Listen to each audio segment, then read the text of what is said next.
I always wondered how Palpatine knew the Jedi wanted Anakin to spy on him. If we negate the fact that he's so powerful that he could read Anakin's mind, then we can really expand into different avenues of this. Palpatine was extremely smart. He had planned everything out from the beginning. From rising to power in the Senate to killing his master Darth Plagueis to befriending Anakin to executing Order 66, he had everything in order, and everything was falling into his planned fingertips like dominoes. His plan was to exterminate the Jedi.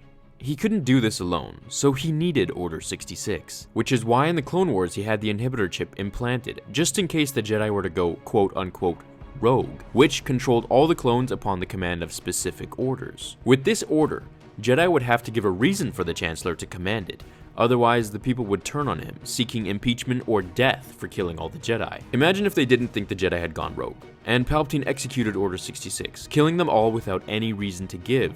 That wouldn't work very well for him. He needed a way out, and the way to do this was to first appoint Anakin as his personal representative on the Council. This would do two things. 1. It would meddle in the Jedi Council's decisions, which no one had the power to do but the Council itself. 2. Appoint an underqualified Jedi at his side, where a Master would have been more appropriate. You are on this council, but we do not grant you the rank of Master.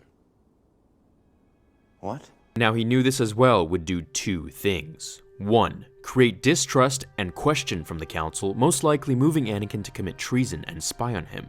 And 2. He knew the Council would deny this request as only a Master would be suited, resulting in Anakin becoming very displeased. This would infuriate Anakin, which is exactly what happened. This was another step for Anakin to complete his transition from trusting the Jedi to questioning them. From here, he would gauge Anakin's behavior, and if he seemed just a little off, he would ask Anakin, They asked you to do something that made you feel dishonest, didn't they?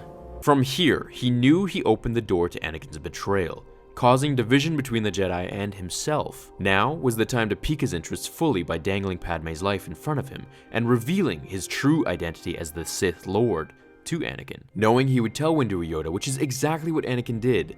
This is why Palpatine was so calm and collected when Anakin mentioned it. I'm going to turn you over to the Jedi Council. Of course, you should. This would result in Master Windu and the other Jedi Masters to approach the Chancellor in his office in an attempt to take his life with the video surveillance to prove it. In the name of the Galactic Senate of the Republic, you're under arrest, Chancellor. With Anakin's arrival, everything was in plan. Windu was dead, and now there was a legitimate reason for Palpatine to execute Order 66 with all of the Senate supporting his decision. So as we can now see, this was all planned far along.